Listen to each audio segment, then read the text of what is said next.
Assalamualaikum warahmatullahi wabarakatuh. Saya Khairul Nihla, mahasiswa Magister Pendidikan Biologi, mata kuliah Struktur Perkembangan dan Fisiologi Hewan, dengan dosen pengampu Bapak Dr. Rusdi M. Yome. Dalam kesempatan ini, saya akan membahas mengenai fisiologi indera pengecap. Membahas fisiologi lidah atau indera pengecap, kita akan lebih dulu mengetahui fungsi dari lidah dan nanti kita akan membahas bagaimana prosesnya. Jadi, fungsi dari lidah. Kita tahu bahwa lidah ini merupakan kumpulan dari otot. Otot-otot lidah ini terdiri dari dua jenis, yaitu otot intrinsik dan otot ekstrinsik. Otot intrinsik ini membuat lidah mampu mengubah-ubah bentuk lidah seperti memanjang, kemudian memendek, kemudian membulat. Sedangkan otot ekstrinsik membuat lidah dapat bergerak mengelilingi rongga mulut dan faring. Lidah ini juga termasuk alat indera yang berfungsi untuk merasakan rangsangan rasa dari benda-benda yang masuk ke dalam mulut kita. Lidah dapat merespon berbagai jenis dan berbagai macam rasa ya. Jadi kita dapat menikmati makanan dan minuman ini karena adanya indera pengecap ini. Jadi, apa fungsi dari lidah? Salah satunya adalah untuk reseptor rasa makanan. Reseptor ini adalah sebagai penerima rangsangan. Kemudian juga fungsi lidah sebagai indikator metabolisme tubuh, terutama kesehatan tubuh manusia. Jadi, warna lidah, contohnya ya, warna lidah misalkan berwarna kuning, ini menandakan adanya infeksi bakteri.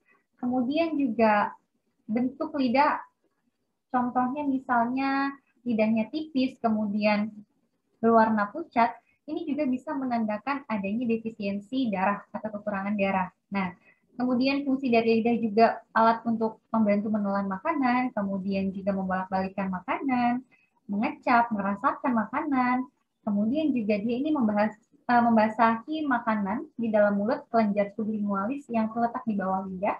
Kemudian juga sebagai mengontrol suara dan dalam mengucapkan kata-kata. Nah, lidah juga ini termasuk ke dalam kemoreseptor. Jadi persepsi pengecapan ini bergantung kepada reseptor ya.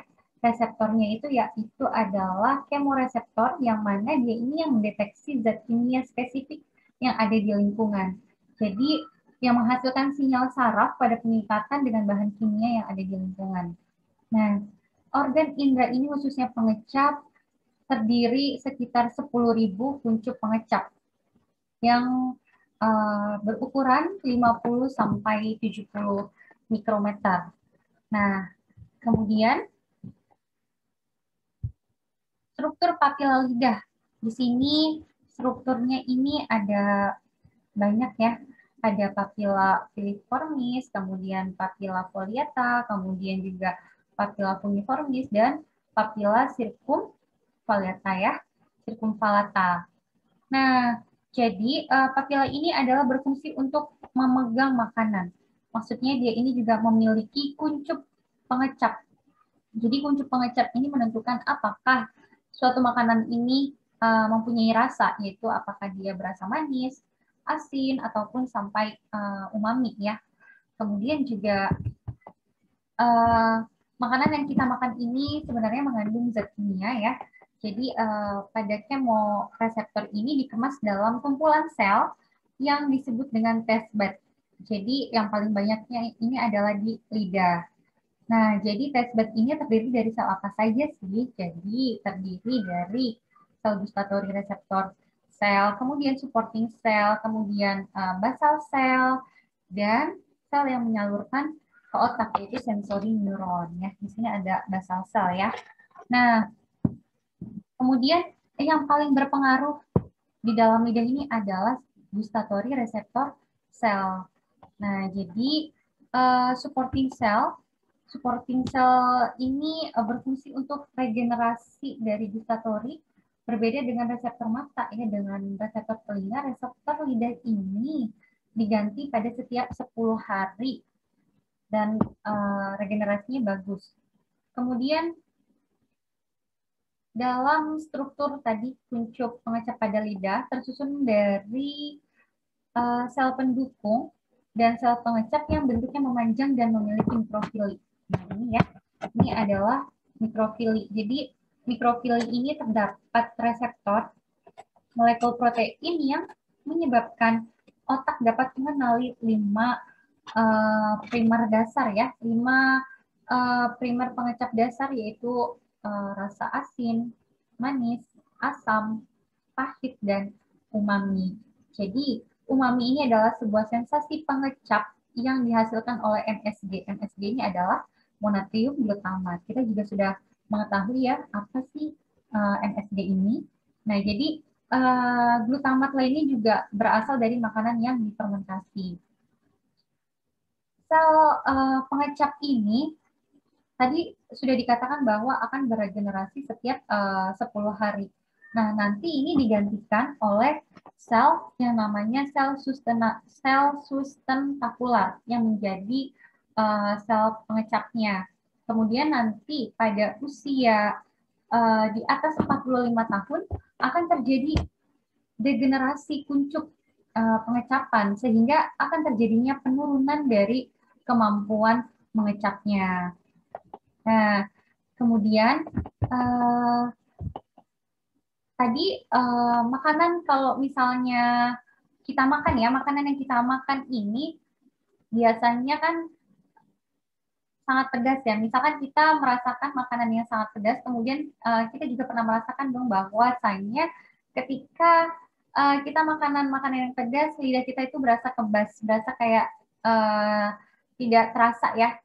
Kemudian dia ini tidak akan berlangsung lama gitu. Jadi misalkan hanya 1 jam gitu, karena dia ini akan meregenerasinya secara bagus gitu. Jadi basal cell ini di sini tadi ada basal cell ya. Di sini basal cell ini apa namanya meregenerasi supporting cell.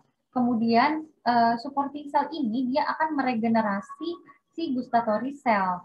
Nah, jadi ketiga jenis sel ini akan membentuk seperti irisan jeruk. Nah, kita bisa lihat di sini ya. Nah, seperti ini. Sebentar.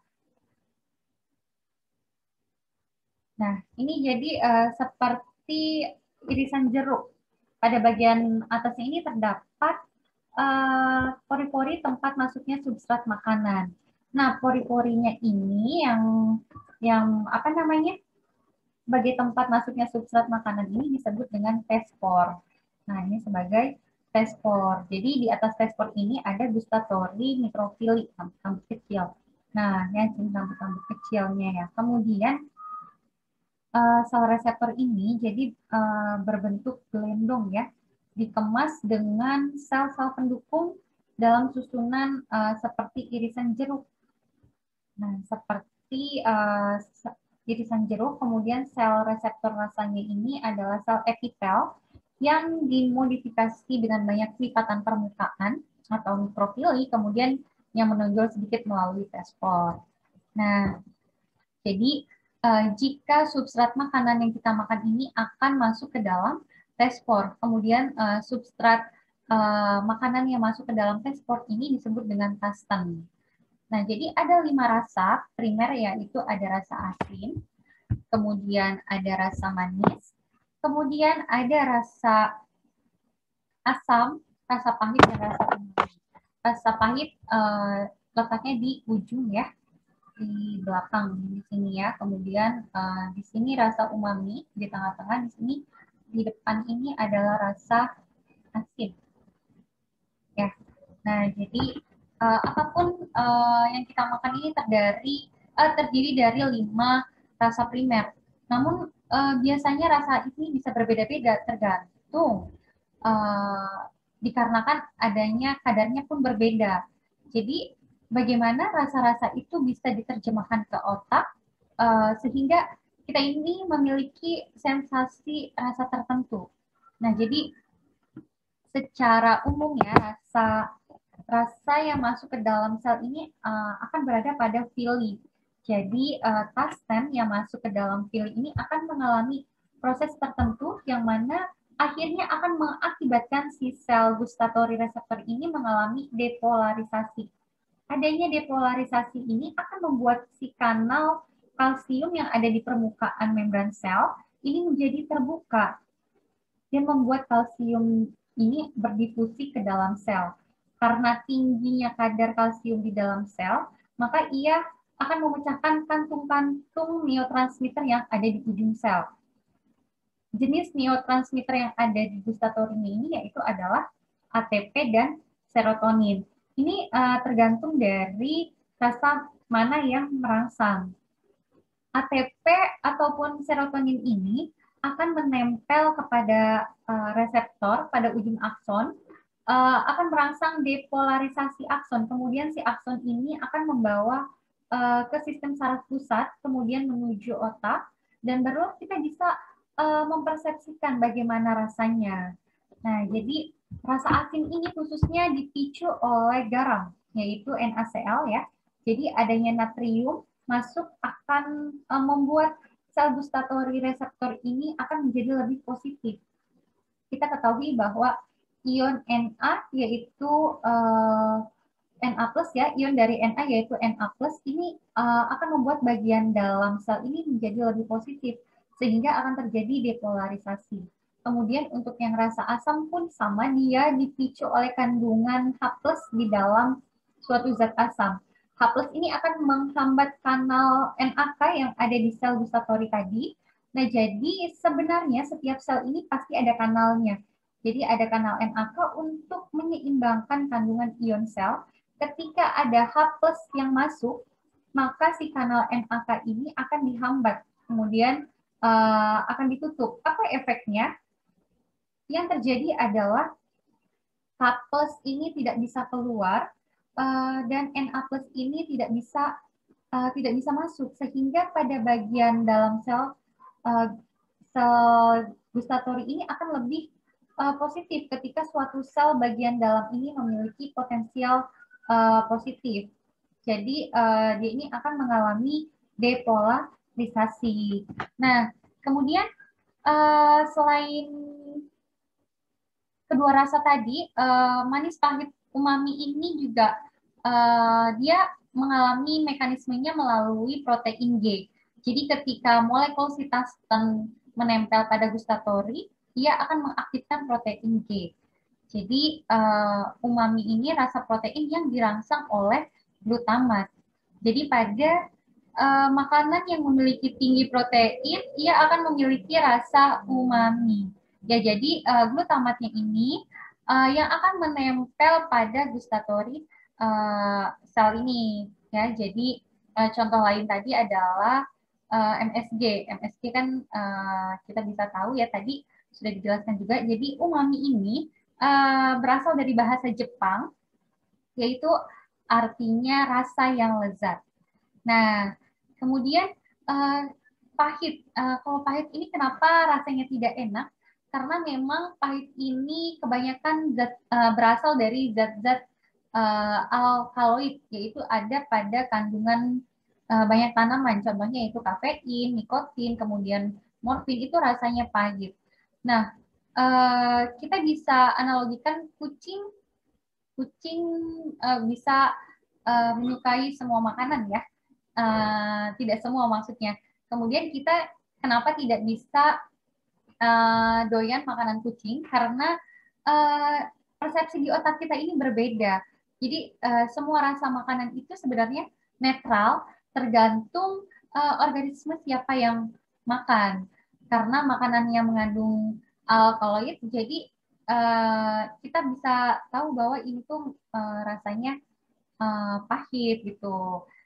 Nah, jadi di dalam lidah juga ini kita bisa mendeteksi adanya racun gitu loh. Nah, kemudian selanjutnya perjalanan impuls saraf dari lidah menuju otak. Nah, jadi bagaimana?